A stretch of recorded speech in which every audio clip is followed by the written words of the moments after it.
Today I want to talk about call to greatness. Call to greatness. So, and I get excited from time to time. So just to let you know that, okay? and many times, you know, I do PowerPoint. I was in North Carolina last week at this big insurance company teaching on emotional intelligence. But I told Mike, I'm not going to do a PowerPoint. I'm just going to speak with you and try to inspire you to keep doing what you're doing for the chamber, keep doing what you're doing for your business, and know that greatness inside of you. We're part of a great chamber. It became Chamber of the Year, and this area, Huntsville area, is growing tremendously, and we're just proud and we're honored to be a part of it. But call to greatness, my definition of call to greatness is an opportunity to get involved in the plan and success and destiny that's on your life. Now, most times people don't answer this call to greatness because it looks too much like work. It comes dressed in overalls. And people don't want to work in order to be great. But my mom used to tell me years ago, even when I was growing up, and she was a teenager, that, hey, do not let your circumstances, do not let your ethnicity, do not let your economic status stop you from being what you want to be. And I took that to mean that, hey, I can be great. So look at your neighbor, and we're going to participate a little bit. Let's give them a high five and say, you are great.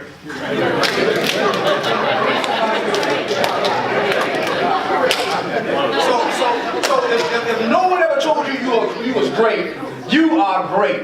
And you're great for serving, but you're great in what you do and where you're going and what you can have also in life. You see, goodness is free, but greatness is going to cost you something. It's going to cost you everything in order to be great. And there's a difference between successful people and unsuccessful people. Successful people are no better, okay? But successful people do every day what unsuccessful people do every once in a while. And I had to learn that this has to be a norm of getting up reading. It has to be a norm of vision planning. It has to be a norm of wanting to see yourself be on the top and grow. You know, Isaac Newton said, I can see further than others. It's because, if it is, it's because I've stood on the shoulders of giants. And guess what? We need one another to stand on the shoulder of one another in order so we can see where we're going. The great Carrington Boone says, I can see further than my eyes can look. And here's the deal. I tell people, see past the horizon. See past today. Hey, let's go into the future. I'm here right now, Shannon, talking to you all. But my mind is somewhere in the future, and it looks real good, okay? Why? Because I'm visualizing it. Okay, I'm seeing it. I want greatness that's inside of me to come out. We want greatness that's inside of you to come out, okay? Because with greatness, there's vision. And we're going to talk about vision in a little bit, just for a little bit. But here's the deal with vision. Vision always puts you above your head, but never beyond your potential to produce, okay? But you got to have vision if you're going to go somewhere. I want to talk about 6 principles for greatness, to attain greatness. 6 principles for you to obtain greatness. I've applied them in my life. I've applied them to everything that I've done in life, and it seemed to be working out for me all right. We'll see what the next phase of my life is, but it seems to be working out. So I live by these principles, and if you want to write them down, you can, but I believe they will help you in what you're doing. The first principle for you to obtain greatness is you got to be willing to pay the price. You got to be willing to pay the price. There's a price that we have to pay in order for us to be great, in order for us to maximize our core values. All right? And many people in life don't want to pay the price. I tell people all the time, if you pay now, you'll get paid later. But if you play now, you have to pay later. But so if we want to attain greatness, then there's a cost. There's a cost of you being here today. You could be doing other things at your job. You could be making some deals go or whatever. But you're here at the chamber, at this meeting, to make this chamber great. You're paying a cost. Many people don't want to pay that cost. But when you are willing to pay that cost and make that part of your DNA, then you're on your way to being great. You're on your way to being successful. Number 2 is be strong enough to withstand persecution. Be strong enough to withstand persecution, because people are going to talk about you. People are going to say you crazy. Oh, you're wasting your time. It don't take all that. You know, every time I look ask you at the chamber, you doing this or doing that. Do you ever do your job? but you know that hey, you're doing something that's going to better our community, that's going to better your business, that's going to better you as a person. See, because we don't want just to have the good, we don't want to just have better. Anybody want to have the best? Okay, we're the best chamber. I want to be the best. Listen, I tell people I'm in it to win it. I do not be a part of anything that I'm not trying to win. I'm very competitive. Now, two guys who work for me, Mike Grace and James Cook, they very competitive too. We got a bunch of competitive people, okay? But I'm very competitive. I'm in it to win it. I'm here for it to be the best. I tell people, good, better, best. Never let it rest until your good is better and your better is best. Because better is the evil of best. So we want to settle for best and not for better. So you got to be willing for people to persecute you, people to talk about you, but you know you're going to be great. Number 3 is develop a strong commitment to principles. Those foundational truths that you live by that enable you to be successful. So develop a strong commitment, okay, to principles. There are some principles that are bedrock in my life and you can't shake me. Money can't shake me because this is what I want to do. I'll give you a personal story, and it's not to brag, but just to talk about the principles. I work with a guy that I do consulting with. He's a very, very rich man, approaching the beat in his life, and I like him. He's a friend, and he offered me a job that paid a lot of money, more than I was making right now, and he thought that he could buy me, and he's a good guy. He's my friend, and I said, dude, you can't have 100% of Doc Rock.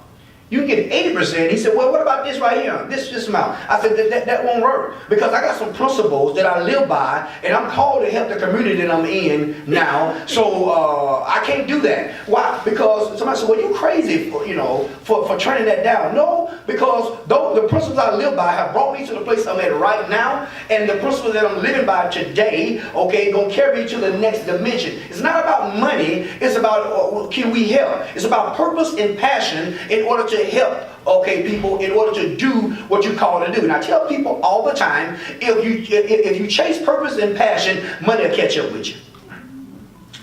Number 4, develop patience and endurance. Develop patience and endurance. It's not going to happen overnight. It's going to take some patience. It's going to take some endurance. Kevin, I know you are working hard and you're doing a good job. But how many times you want to give up? All of us, right? Men in this room, we want to throw in the towel. I know I wanted to throw in the towel before. I wanted to give up. It was not coming fast enough. It was not coming quick enough. And I said, hey, I got all this stuff. I've done all these things. Hey, I want it now. But I had to learn to develop some patience, because I know if I develop patience, that I could be great. I could do something that make a difference in my community and make a difference in my life and make a difference in my family. So I had to learn to just, wait, okay, and do what I need to do and endure. Stand, keep standing. Don't give up. Stand until the end, and we can make it. I was telling our company when I took it over about 3.5 years ago, and we was in some trouble. We were not where we at now. Things were looking pretty bleak, and I called our team together. I said, guys, if we build our culture and stay true to our principles and our vision, we will see this thing turn around, and we'll look back and be able to laugh and be able to celebrate. And we apply the things I'm telling you right now in this room, and I can shout, hey, it's real good now. Now, are we selling for that? No, because we don't want to just be good. We're a good company. We're a good company. We want to top in the state and intellectual disabilities. We're a good company in what we do for is consulting, but we want to be great. We want to be great, not for our name's sake, but we want to be great that we may help other people, that we may bring other people to another level of success. And hey, you in this room, you have the power to do it. Some of you, many of you have the drive to do it. But the thing is, are we going to do it? Can we embrace greatness, not in an arrogant point of view, but in a humble point of view that we want to help somebody else? So when we develop this endurance, no one can stop us. Number 5 is diligence. Diligence. We have to be diligent. Wow. Now, here's the deal with diligence. Many people think diligence is just working hard. No, diligence is creative persistence.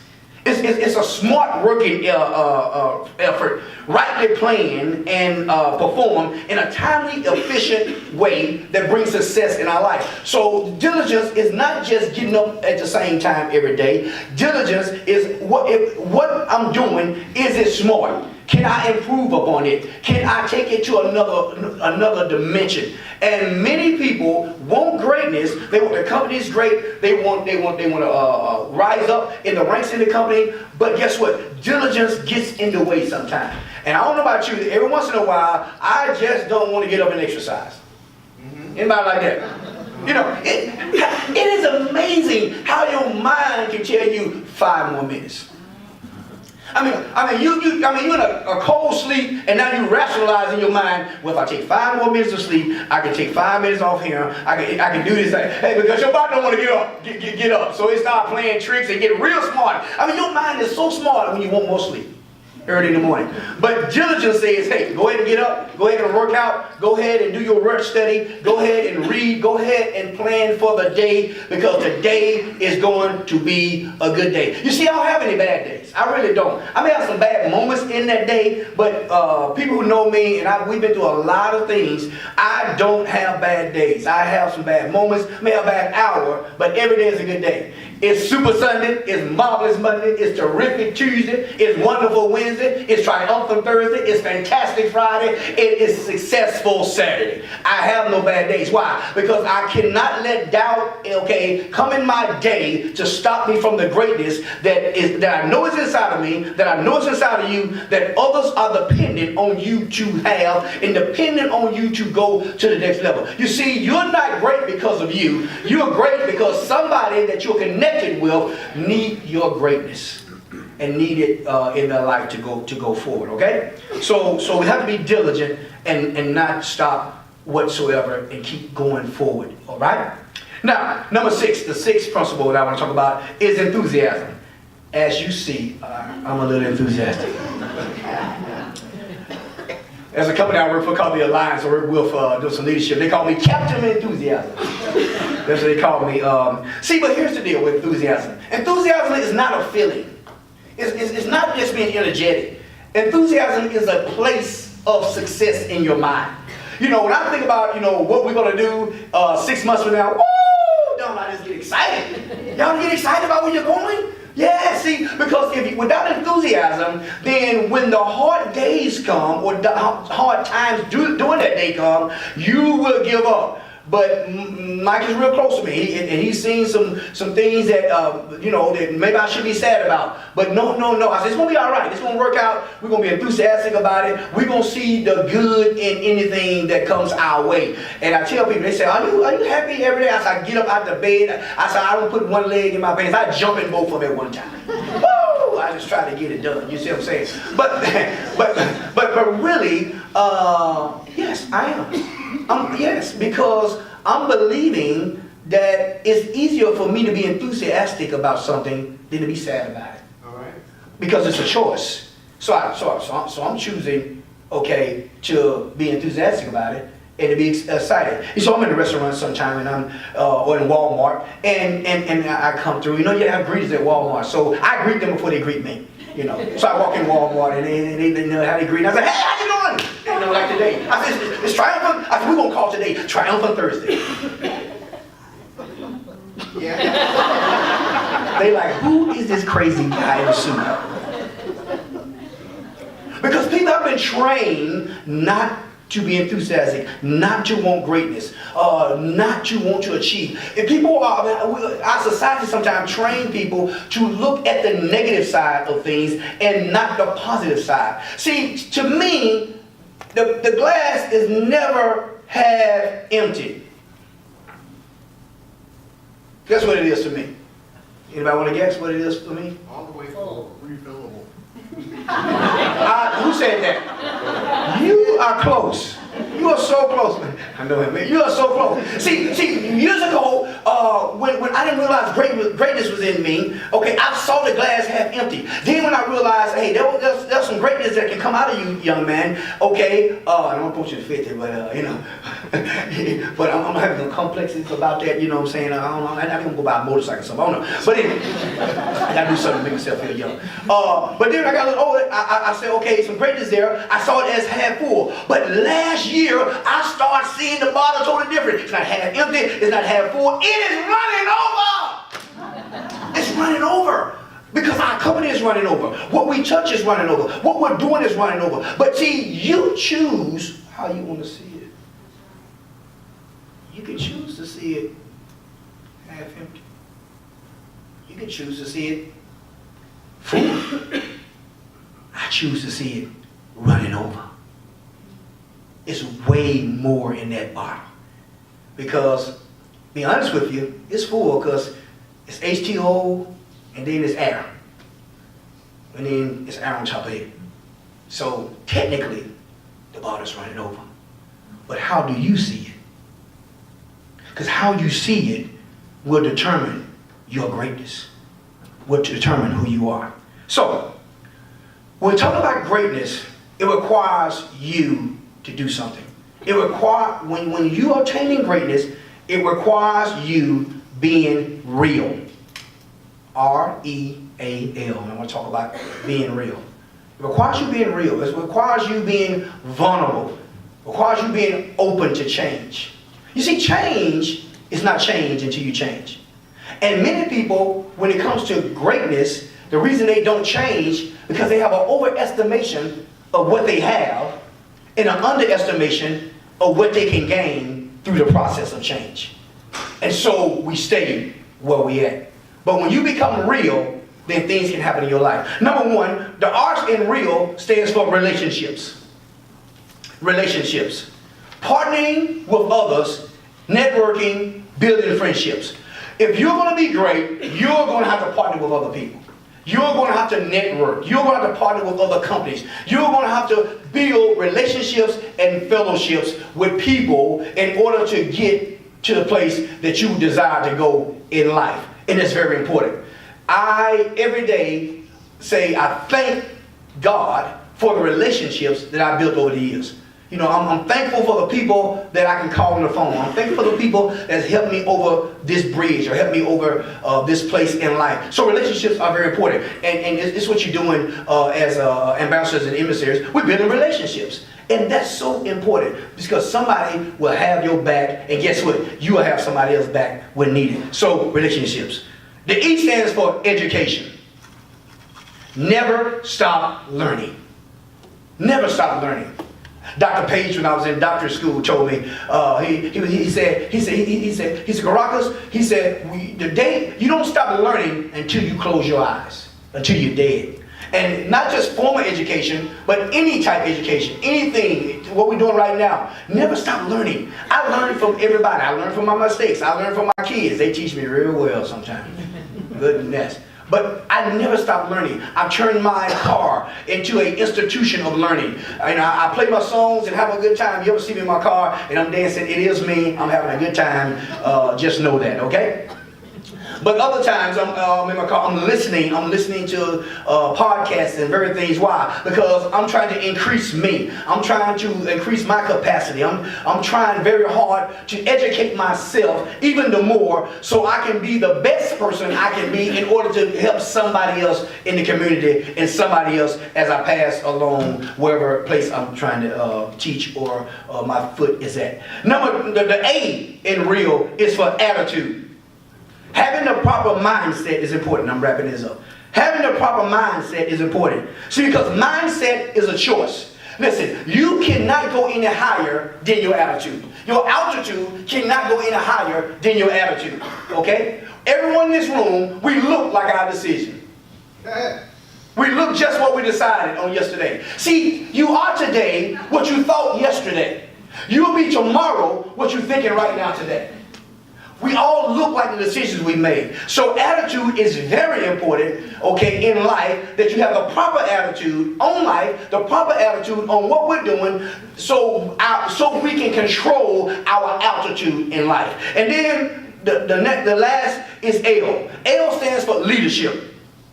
Now, one of my definitions of leadership that I got from several books and people I've read, but kind of developed leadership is the capacity to influence others through inspiration, motivated by passion, generated by vision, produced by conviction, and ignited by purpose for a common cause. So when we have leadership, we are influencing people that we may grow with them and they may go forward. And everybody in this room, you are a leader. And leadership is not title, leadership is not money, leadership is not position, leadership is influence. The little baby in the nursery influenced the other ones to get in the cookie jar.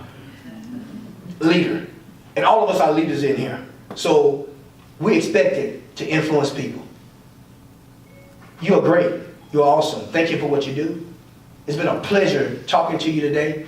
This ain't work for me. Yeah, people pay me pretty good money around the country to do some of this. But it's never worked. And definitely not worked for the chamber that I serve on. It's an honor for me to be here. Keep doing what you're doing. I'm Doc Rock. I'll see you at the top.